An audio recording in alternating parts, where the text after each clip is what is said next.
मैं देवेंद्र कुमार आकाशगंगा कोचिंग संस्थान के एग्रीकल्चर यूट्यूब चैनल पर आपका स्वागत करता हूं। आज हम डिस्कस करने वाले हैं जुगाली करने वाले जो पशु होते हैं उनमें जो स्टोमच मीन्स आमाशय पाया जाता है, उन आमाशय में कितने प्रकार के आमाशय होते हैं हमारे पशु में, और सभी आमाशय के क्या क्या फंक्शन मीन्स कार्य क्या क्या होते हैं उसके बारे में हम डिस्कस करने वाले हैं। लेकिन वीडियो शुरू करने से पहले याद रखिएगा हमारी संस्था के द्वारा MPPAT, ठीक है भाई, MPPAT 2026 MPPAT 2026 की जो नई बैच स्टार्ट होने वाली है वो 10 मार्च से स्टार्ट होने वाली है, ठीक है ना भाई।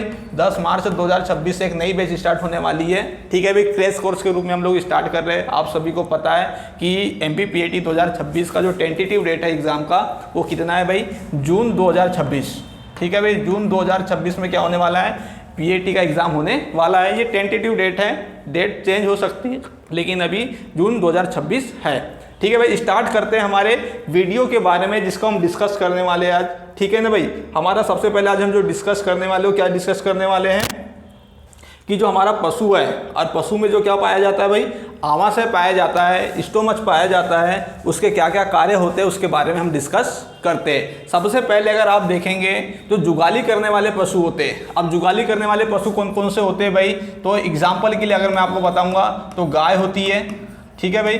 गाय के अलावा भैंस होती है, भैंस के अलावा अगर हम लोग बात करेंगे तो बकरी होती है, बकरी के अलावा अगर हम लोग बात करें तो भेड़, ठीक है ना भाई। इसके अलावा ऊँट भी जुगाली करता है, लेकिन ऊँट जो जुगाली करता है वो झूठी जुगाली करता है, फाल्स जुगाली करता है।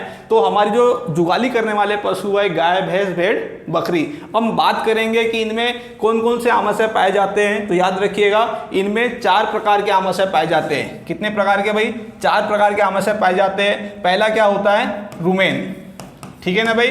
पहला क्या है, रुमेन। और इसी आमाशय के बारे में आज हम लोग पूरे डिटेल में डिस्कस करने वाले हैं कि रुमेन का हमारे पशु में स्टोमच जो होता है, आमाशय जो होता है, क्या क्या कार्य होता है उसके ऊपर हम लोग बात करेंगे।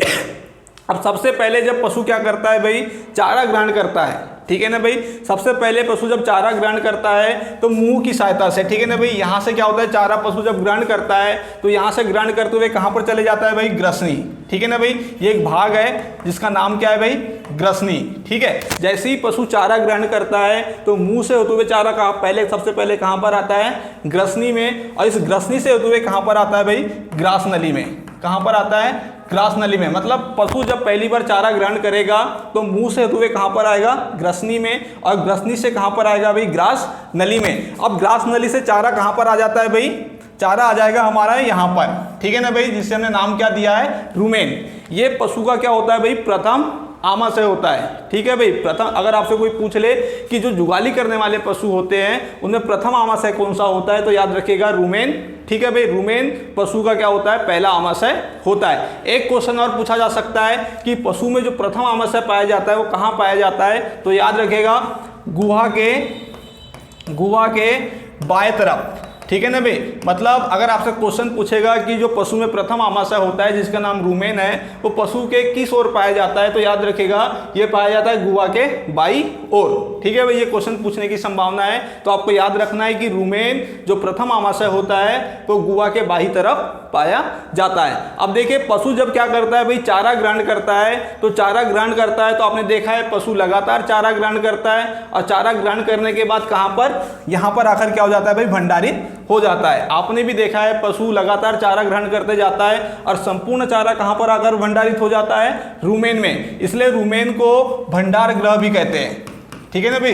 रुमेन को क्या बोला जाता है, भंडार ग्रह। क्योंकि देखिए पशु जितना भी चारा ग्रहण करता है वो सब कहाँ जाता है भाई, रुमेन में आ जाता है। इसलिए रुमेन का दूसरा नाम क्या है भाई, भंडार ग्रह। अब अगर हम लोग बात करेंगे तो जो रुमेन वाला भाग होता है या भंडार ग्रह वाला भाग होता है, इसकी भंडारण क्षमता कितनी होती है, भंडारण क्षमता की अगर हम लोग बात करें भाई तो इसकी जो भंडारण क्षमता होती है वो कितनी होती है, उसके ऊपर हम लोग बात करते हैं।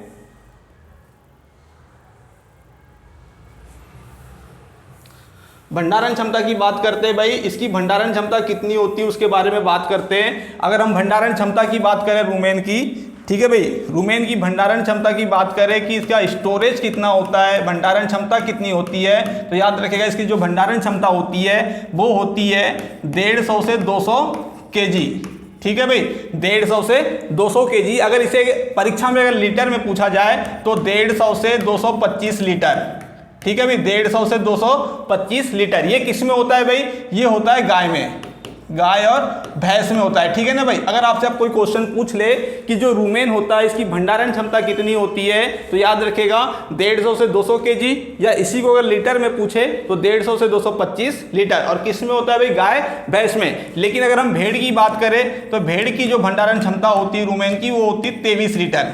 कितनी होती है भाई? 23 लीटर, ठीक है भाई। तो मैंने आपको बताया पशु जो भी खाना या आहार ग्रहण करेगा वो कहां पर आ जाएगा? हमारे सबसे पहले रूमेन में आ जाएगा, जो प्रथम आमाशय होता है, और यहां आकर इकट्ठा हो जाता है, ठीक है भाई। अब याद रखिएगा, जब पशु क्या होता है? जन्म लेता है, मतलब पशु अगर किसी बछड़े को जन्म देता है तो याद रखेगा उसमें ये रूमेन नहीं पाया जाता है भाई, उसमें रूमेन नहीं पाया जाता है। तो याद रखेगा जब किसी भी प्रकार से बछड़े का जब जन्म होता है तो उसमें प्रथम आमाशय नहीं पाया जाता है। तो प्रथम आमाशय का निर्माण कब होता है उसके ऊपर हम लोग बात करते हैं भाई। प्रथम आमाशय का निर्माण कब होता है? तो याद रखेगा प्रथम आमाशय का निर्माण होता है जन्म के, ठीक है भाई। प्रथम आमाशय का जो निर्माण होता है वो होता है जन्म के 4 से 6 सप्ताह बाद, ठीक है भाई, 4 से 6 सप्ताह बाद, या इसे हम लोग शॉर्ट में बोल सकते हैं 1 माह, ठीक है भाई। मतलब जब पशु क्या करता है, किसी बछड़े को जन्म देता है तो उस बछड़े में प्रथम आमाशय रूमेन नहीं पाया जाता है। वो जन्म के 4 से 6 सप्ताह बाद या 1 माह बाद इसका क्या होता है भैया? निर्माण प्रारंभ होता है। तभी क्या होता है बछड़ा भाई? तभी बछड़ा क्या करता है? बछड़ा क्या करता है भाई? चारा ग्रहण करना प्रारंभ करता है, ठीक है भाई, चारा ग्रहण करना प्रारंभ करता है, ठीक है ना भाई। मतलब जब रूमेन का निर्माण प्रारंभ हो जाता है उसी के बाद बछड़ा क्या करता है? चारा ग्रहण करना प्रारंभ करता है। अब इस रूमेन का जो संपूर्ण विकास कब होता है? तो याद रखिएगा रूमेन का जो संपूर्ण विकास होता है वो कब होता है भाई? संपूर्ण विकास होता है 6 माह पर। कितने माह पर होता है भाई? 6 माह पर। और जब संपूर्ण विकास हो जाता है तो ये भी क्वेश्चन बन सकता है कि बछड़े में रूमेन का संपूर्ण विकास किस अवधि पर होता है? तो 6 माह की अवधि पर होता है। या दूसरा क्वेश्चन इस प्रकार से बन सकता है कि बछड़े को चारागाह कितनी माह की आयु पर ले जाना चाहिए? तो याद रखिएगा बछड़े को चारागाह भी 6 माह की आयु पर ले जाना चाहिए। क्यों? क्योंकि रूमेन का जो संपूर्ण विकास कब हो जाता है? 6 माह में हो जाता है। अब अगर हम डिस्कस करें भैया रूमेन के बारे में तो हमने भंडारण क्षमता भी डिस्कस कर लिए भाई। इसके अलावा हम लोग बात करते हैं कि इस रूमेन का पीएच कितना होता है, ठीक है भाई। इस रूमेन का पीएच कितना होता है? तो अगर हम पीएच की बात करते हैं तो जो रूमेन का पीएच होता है वो होता है 5.8 से 6.8। तो ये क्वेश्चन और पूछा जा सकता है कि जो पशु में प्रथम आमाशय पाया जाता है, ठीक है ना भाई, हमारे पशु में जो प्रथम आमाशय पाया जाता है जिसे रूमेन बोलते हैं, तो याद रखिए उसका पीएच कितना होता है भाई?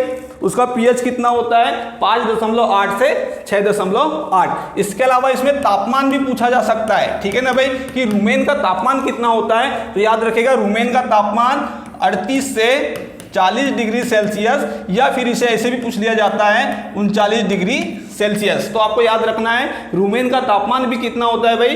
38 से 40 डिग्री सेल्सियस या 39 डिग्री सेल्सियस। अगर हम लोग बात करें रूमेन में कि रूमेन में क्या होता है भाई, ये जो हमारे पशु होते हैं रूमेन में कार्बनिक पदार्थ की मात्रा कितनी होती है? तो रूमेन में कार्बनिक पदार्थ की मात्रा, ठीक है भाई, रूमेन में कार्बनिक पदार्थ की मात्रा की बात करेंगे तो रूमेन में कार्बनिक पदार्थ की मात्रा होती है 20 से 25%। कितने प्रतिशत होती है भाई? 20 से 25% होती है। इसके अलावा अगर हम लोग बात करेंगे तो इसमें जो कार्बन डाइऑक्साइड होता है वो कितना होता है? कार्बन डाइऑक्साइड होता है 65% होता है, ठीक है भाई। इसके अलावा अगर हम लोग बात करेंगे तो इसमें जो मीथेन है, ठीक है भाई, मीथेन कितना होता है? तो मीथेन होता है 25% होता है। अगर हम नाइट्रोजन की बात करेंगे तो नाइट्रोजन क्या होता है? 7% होता है। इसके अलावा अगर हम लोग बात करें अल्प मात्रा में कौन कौन सी गैस पाई जाती है? तो अल्प मात्रा में जो गैस पाई जाती है वो कौन सी पाई जाती है भाई? अमोनिया पाई जाती है। इसके अलावा ऑक्सीजन पाई जाती है, और इसके अलावा अगर हम लोग बात करेंगे तो हाइड्रोजन पाई जाती है, ठीक है। तो ये क्वेश्चन पूछा जा सकता है कि जो जुगाली करने वाले पशु होते हैं उनके रूमेन में कार्बनिक पदार्थ कितना होता है? तो 20 से 25% होता है। कार्बन डाइऑक्साइड कितना होता है? 65% होता है। मीथेन कितना होता है? तो 25% होता है। नाइट्रोजन कितना होता है? 7%। इसके अलावा अल्प मात्रा में अमोनिया, ऑक्सीजन और हाइड्रोजन पाया जाता है। इसके अलावा अगर हम लोग बात करेंगे तो इस रूमेन में क्या क्या पाया जाता है उसके बारे में बात करते हैं भाई। इस रूमेन में सूक्ष्म जीव भी पाए जाते हैं भाई। रूमेन में क्या पाए जाते जाते हैं, सूक्ष्म जीव भी पाए जाते हैं, क्योंकि जो हमारा प्रथम आमाशय होता है रुमेन, इसमें क्या होता है भाई, किण्वन की क्रिया होती है। ठीक है भाई, फर्मेंटेशन की क्रिया होती है। तो क्या होता है इसमें, किण्वन के लिए क्या पाए जाते हैं भाई, सूक्ष्म जीव पाए जाते हैं। ठीक है भाई, क्या पाए जाते हैं, सूक्ष्म जीव पाए जाते हैं। और कौन कौन से सूक्ष्म जीव होते हैं भैया, बैक्टीरिया। ठीक है भाई, बैक्टीरिया पाए जाते हैं। ठीक है ना। अब ये सूक्ष्म जीव क्या करेंगे भैया, हमारे रुमेन में क्या करते हैं, बैक्टीरिया पाए जाते हैं जो किण्वन की क्रिया करेंगे। ठीक है भाई, अब जब वो किण्वन की क्रिया करते हैं तो याद रखेगा किण्वन की क्रिया से क्या क्या फायदा होगा, तो याद रखेगा विटामिन बी कॉम्प्लेक्स। ठीक है भाई, विटामिन बी कॉम्प्लेक्स और विटामिन के। ठीक है भाई, इनका क्या होता है, यहाँ पर संश्लेषण होता है। तो आपको याद रखना है, क्वेश्चन इस प्रकार से भी पूछा जा सकता है कि जो हमारा प्रथम आमाशय रुमेन होता है उसमें कौन सी क्रिया होती है, किण्वन की क्रिया होती है। और किण्वन की क्रिया कौन करता है भैया, बैक्टीरिया। और इसमें बैक्टीरिया की संख्या कितनी होती है, मोर देन 200। बैक्टीरिया की संख्या कितनी होती है भैया, मोर देन 200। अब जो किण्वन की क्रिया होती है उससे क्या होता है, तो विटामिन बी कॉम्प्लेक्स का संश्लेषण होता है और विटामिन के का संश्लेषण होता है। इसके अलावा जो क्या होता है भाई, जटिल पदार्थ होता है, क्योंकि पशु ने आपने देखा है भाई, पशु जटिल पदार्थ के रूप में सेलुलोज को भी ग्रहण करता है। तो जटिल पदार्थ क्या है भाई, सेल्यूलोज। सेल्यूलोज, ठीक है ना भाई, ये सेल्यूलोज जो होता है भाई, सेल्यूलोज जो होता है इसको भी क्या करता है, किण्वित करने का कार्य कौन करता है, ये बैक्टीरिया करता है। तो एक क्वेश्चन और पूछा जा सकता है कि जो प्रथम आमाशय होता है उसमें सूक्ष्म जीव किण्वन की क्रिया के लिए बैक्टीरिया पाया जाता है, इनकी संख्या कितनी है, तो मोर देन 200 होती है भाई। ठीक है, अब किण्वन की क्रिया से क्या होता है, तो विटामिन बी कॉम्प्लेक्स और विटामिन के का संश्लेषण होता है। इसके अलावा जो जटिल पदार्थ होता है वो क्या होता है, सेल्यूलोज होता है। अब देखिए, जब पशु क्या कर लेता है भाई, चारा ग्रहण कर लेता है। पशु क्या करता है भैया, चारा ग्रहण कर लेता है। तो मैंने शुरुआत में ही आप लोग को क्या बताया था कि पशु जब क्या कर लेगा भाई, चारा ग्रहण कर लेगा, तो आपको पता है कि चारा क्या हुआ, मुंह से होते हुए ग्रसनी में, ग्रसनी से होते हुए ग्रास नली में, और ग्रास नली से होते हुए कहां पर आ जाता है भाई, प्रथम आमाशय, जिसका नाम क्या है, रुमेन में आ जाता है। तो याद रखिएगा, अब जो क्या होगा, जो चारा क्या हो जाएगा भाई, रुमेन में आ जाता है। तो अब जुगाली करने की क्रिया प्रारंभ होगी भाई। क्या होता है, जब पशु चारा ग्रहण कर लेता है तो जुगाली की क्रिया प्रारंभ होगी। अब पुनः चारा क्या होगा भाई, पुनः प्रथम आमाशय से होते हुए कहां जाएगा, ग्रासनली में जाएगा, और ग्रासनली से कहां जाएगा भाई, ग्रस्ती में जाएगा, और ग्रसनी से कहां पर आ जाएगा भाई, मुंह में। कहां पर आ जाएगा भाई, मुंह में आ जाएगा। कहां पर आ जाएगा, मुंह में आ जाएगा। ठीक है ना भाई, अब याद रखिएगा कहां पे आ गया ये, मुंह में। अब किस रूप में आता है भाई, मुंह में, तो ये मुंह में जो आता है वो गोले के रूप में आता है। किस रूप में आता है, गोले के रूप में आता है। और इस गोले का जो वजन होता है कितना होता है भाई, 85 से 115 ग्राम।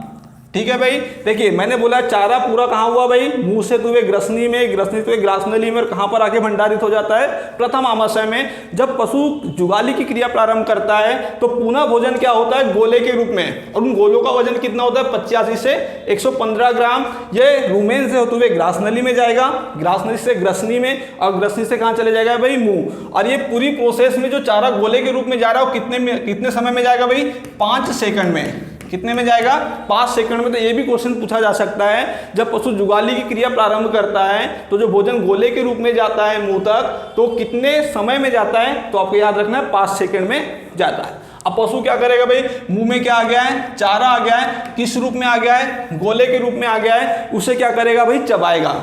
चबाने का अर्थ है यहाँ पर जो खाना जो बड़े बड़े रेशों के रूप में था उसे क्या कर देगा, चबाकर छोटे छोटे रूप में तोड़ देगा। और तोड़ने के साथ क्या मिला देगा उसमें भाई, लार। उसमें क्या मिला देगा, लार। अब भोजन पुनः क्या हो जाएगा भाई, पुनः चबाने के बाद और लार मिलाने के बाद पुनः भोजन कहाँ पे आएगा, ग्रसनी में। ग्रसनी से कहाँ जाएगा, ग्रास नली में। अब भोजन अब कहाँ पे आ जाएगा भाई, द्वितीय आमाशय में। द्वितीय आमाशय मतलब रेटिकुलम में। कहाँ पर आ जाएगा भाई, रेटिकुलम में। मतलब पशु के द्वारा जब भोजन क्या हुआ भाई, चबाया गया, लार मिलाया गया, तो वो पुनः मुंह से हुए ग्रसनी में, ग्रसनी से ग्रास नली में, और ग्रास नली से कहाँ जाएगा, रेटिकुलम में। और ये कितने समय में आएगा भाई, ये आएगा 3 सेकेंड में। कितने सेकेंड में आएगा, 3 सेकेंड में। अब भोजन कहां पर आ गया है भाई, कहां पर आ गया है, रेटिकुलम में। अब याद रखेगा ये जो प्रोसेस होती है इसमें क्या हो जाएगा, चारा क्या हुआ, चबाया गया, और चबाने के दौरान क्या होता है भैया, लार मिला दी गई। तो एक क्वेश्चन और पूछा जा सकता है कि गाय के मुंह में प्रतिदिन कितनी लार का निर्माण होता है, तो याद रखिएगा 150 से 200 लीटर। ठीक है भाई, मतलब गाय के मुंह से प्रतिदिन कितनी लार निकलती है? 150 से 200 लीटर। तो ये पूरी प्रोसेस में क्या होगा भाई, पशु चारा चबाएगा, चबाने के बाद उसमें लार मिलाएगा और लार मिलाकर फिर पुनः चारा कहाँ जाएगा? ग्रसनी में, ग्रसनी से ग्रासनली में और ग्रासनली से कहाँ पर आ जाएगा? रेटिकुलम में। अब जो ये हमारा प्रथम आमाशय होता है, ये कुल आमाशय का कितना प्रतिशत होता है? तो याद रखेगा कुल आमाशय का होता है 80%। कितने प्रतिशत भाई?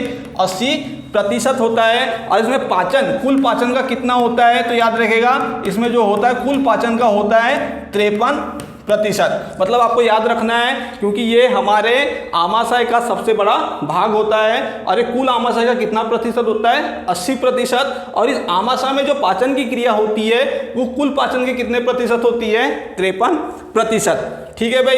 इसके अलावा जो रेटिकुलम है, ओमेजम है, ओमेजम के अलावा अगर हम लोग बात करेंगे तो एबोमेजम है। ये बाकी आमाशय हम नेक्स्ट पार्ट में पढ़ेंगे।